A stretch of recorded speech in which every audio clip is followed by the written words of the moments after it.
Hi, everyone. Anthony Fantano here, internet's busiest music nerd. I hope you're doing well, and it's time for our weekly track roundup where I go over what I felt were the worst and the best tracks of the week.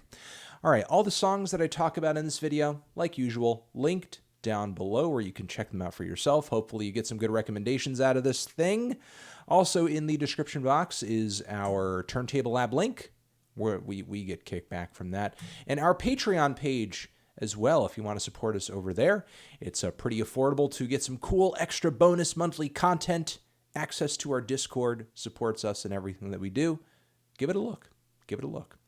Also, we have a recommendation in the description box that comes by way of Austin. Electroacoustic improvisation legend Keith Rowe has a new piece out. It is a drone and sound collage in memory of Mr. George Floyd.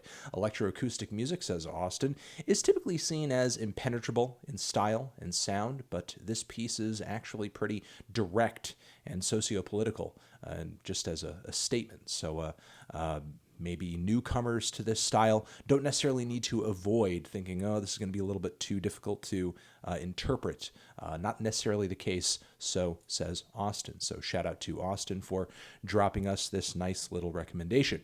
Also, we have a remixes from Dorian Electra's Sorry Bro, I Love You song. There's like a different, like a dubstep remix or like a bro step remix and a bunch of different versions of it. It's actually pretty cool that Dorian has pulled together these different versions of this very, very, very fun track.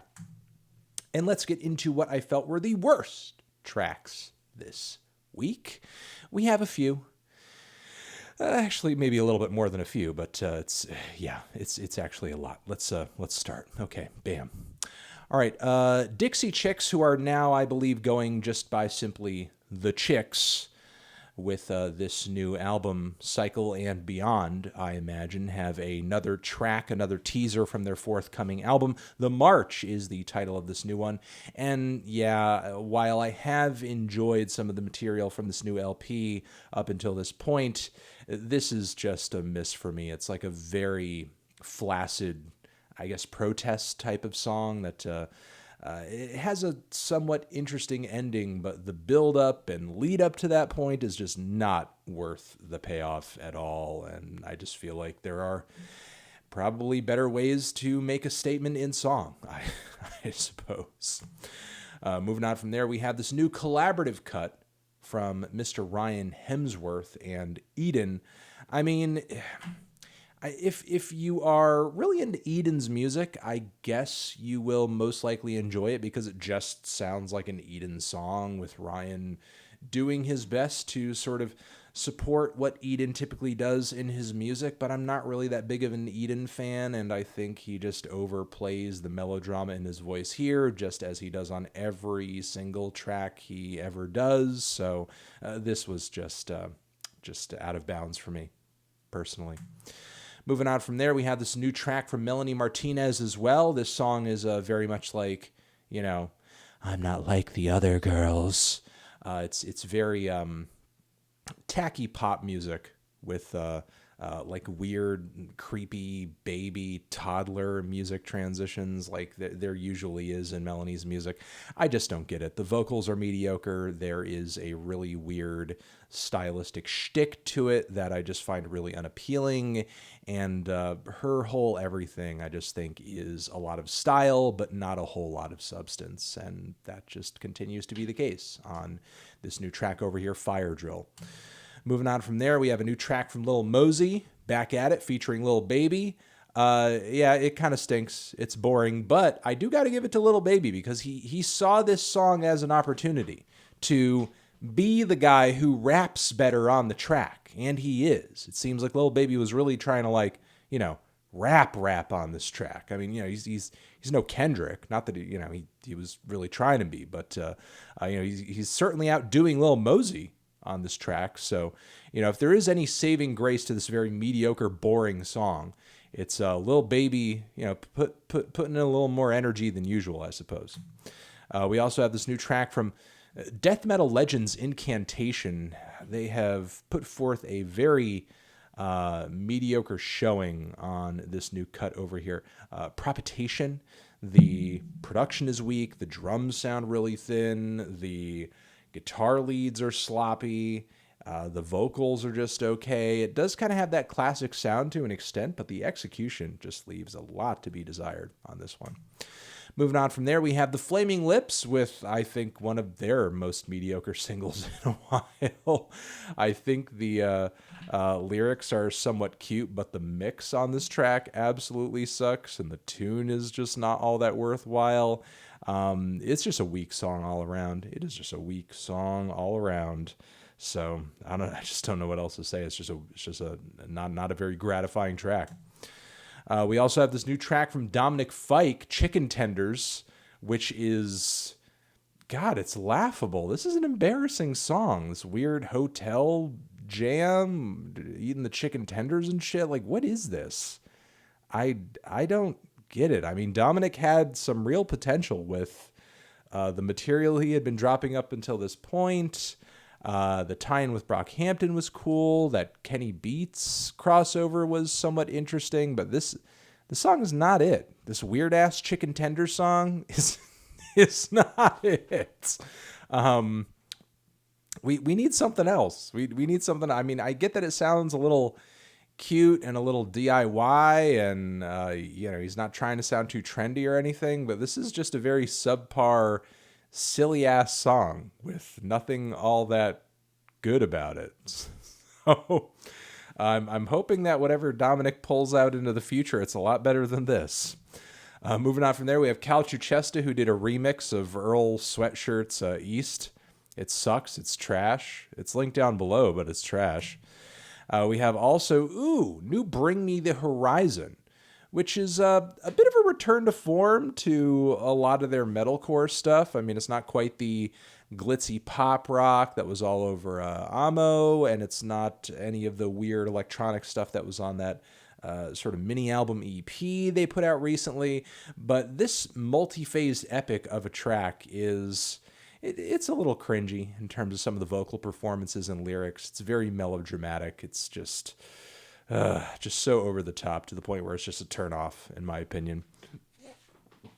I wish this were a bit hookier, but I do admire just the multiple sections of it and how fluidly they come together. But outside of that, I just found this difficult to listen to.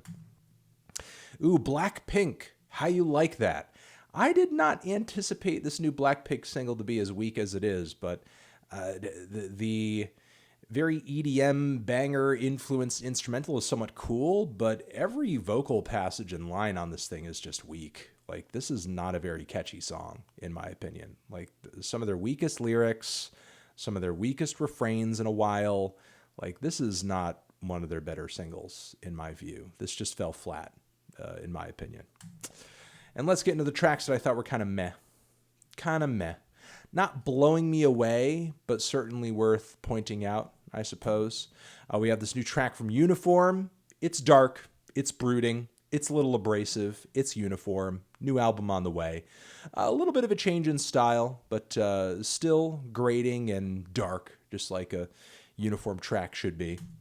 We have this new track over here, also from Mood Killer, featuring Fraxium Alien. It's very much in that hyper pop, bubblegum bass kind of style, but it doesn't have the strongest tune behind it or anything, though the production is pretty tight.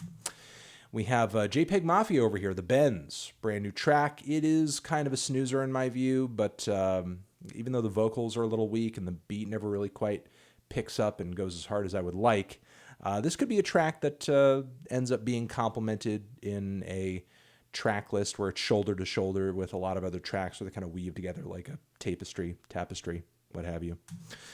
Moving on from there, we have Yesu, brand new track, lengthy one because of you. It's spacey, it's heavy, it's a lot of atmosphere, it's a lot of vibe. Not one of the most memorable or sonically intriguing songs I've ever heard from this project, but still, well put together and certainly nothing any fan of Justin Broderick's music, should be missing for sure. We also have the What's Poppin' remix with DaBaby, Tory Lanez, Lil Wayne, Jack Harlow. Lil Wayne is punching under his weight on this one. Tory Lanez is punching way over his weight on this one. DaBaby does what DaBaby does, and Jack Harlow is just kind of Jack Harlow. So it's a mixed bag. It's a mixed bag. I would say, like, even though Tory Lanez is doing better than expected, like it's really just like too much for this song. Like, this is just like, drop some slick lines, play it dumb, play it straightforward, and you're there. I feel like in that sense, DaBaby is really the guy who came out ahead on this one, in my view, but not the best remix because not everybody killed it. Moving on from there, we have more music from George Clanton and Nick Hexum of 311 fame. Topanga State of Mind is the name of the new single. George continues to kill it on the production, even though I'm not super crazy about Hexum's vocals over his stuff, but they continue to enjoy their time collaborating together. So hopefully they kill it really soon with a record or something. I'm not exactly sure where this is all headed, but it's entertaining so far, at least a little bit. It's interesting to kind of hear George continue to grow his sound in the limelight and, crossover with somebody who's obviously a huge influence and a bit of a music god to him. So shout out to George now and forever. We also have Girlfriend, this new track from Charlie Puth. The lyrics are trash. They absolutely suck and are garbaggio, but the wonderful synth funk instrumental on this track is great and just fantastic all around. So I don't know. It's you kind of take the good with the bad on this one, I suppose. And we also have Bright Eyes, new track over here, Mariana Trench. It's got some interesting elements to it, but again, as much as I like the tune here, Connor just continues to go down these weird instrumental routes that just do not complement his style at all and are not all that well produced anyway. So I don't know why he doesn't just kind of continue to stick with what works best for him, but Bright Eyes is really just like just continuing to lose its instrumental footing, and this track is just another example of that, I suppose. And we also have this new track from Sleepy Brown and Big Boy Can't Sleep, which is funny because it is kind of sleepy. I mean, it's smooth and it's pleasant on the ears, but it's not one of the boldest tracks either of these two have ever been involved in. I mean, if Big Boy's going to be dropping more stuff into the future, I hope it's a lot more memorable than this.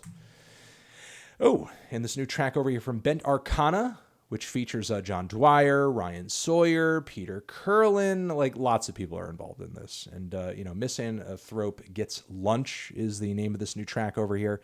And it's a pretty cool piece of experimental rock. Like one of the last tracks I think I talked about from this new collective. Reminds me quite a bit of Can, but maybe a little bit more out there in some respects. A bit more improvisational as well, I would say. But give it a try. Give it a shot. And we also have Ben Folds, singer-songwriter extraordinaire, 2020. Cute new little piano ballad where he's, just kind of goofing on 2020 a little bit. It's got some funny lyrics, though very typical for Ben Folds in terms of sound and style and everything. But, some cute lyrics. All right, best tracks of the week. We have quite a few. Let's get into it. Bam. Ooh, this new cut over here from the Sun Ra Arkestra, Seductive Fantasy, is a wonderful, loose, sexy, lustrous, and multi-phased jazz epic. Do not miss it. It is great. Also loving this new track from Lianne Havas. We have been teasing some of her new stuff as she has been releasing it. And this track over here that I want to point to you is a cover of Radiohead's Weird Fishes, which is one of my favorite tracks from Radiohead. I'll say the ending is a little slow to start. But then comes a portion where the vocals just go a cappella for a bit. It's stripped back. And then that final moment, the final build and everything is fucking incredible. It's really kind of an ascending type of moment. So if you're not crazy about the first minute or so, wait it out because in the end, Lianne and company totally kill it on this cover. We have Jónsi who is back with some solo material. There has been talk of Jónsi crossing over with like the PC Music Camp, A.G. Cook. Swill is the name of this new track, and that PC production definitely shows on this new track. Like the wailing samples all over this song definitely create an interesting vibe. It's quite a texture. Jónsi vocally is sounding good. It is a very dense and very pretty instrumental. Wondrous, I would say. Fantastical in a sense as well. And looking forward to hearing what the rest of this album sounds like based off of this track, because it's pretty ambitious. Also loving this new track from Jessie, Ware, which is, just another song off her new LP that she's teasing. Remember Where You Are. Not going to talk too much about this one because I do plan on reviewing this new record this week. So, just kind of wait it out.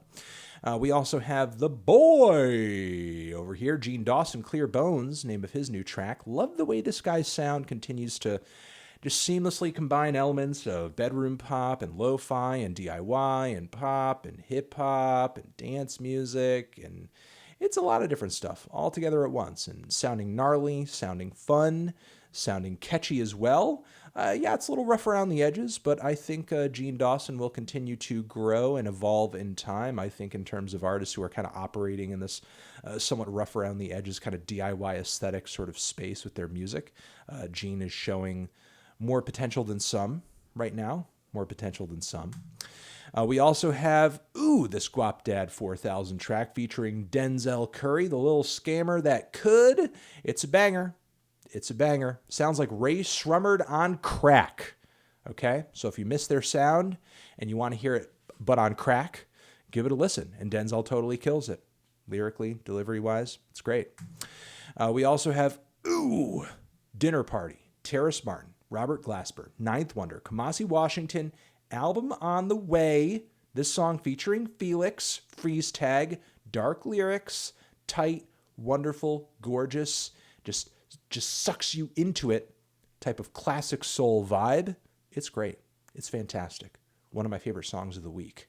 Give it a listen. Don't miss out on this one. Okay? Don't. I swear I'll come after you if you don't listen to this song, because it's great. We also have a new track over here from Boris, which is a throttling, multi-phased rock epic that is heavy as fuck. Loving it, loving it, loving it. Loveless is the title of it. Hopefully they have more kick-ass shit coming down the pipe like this.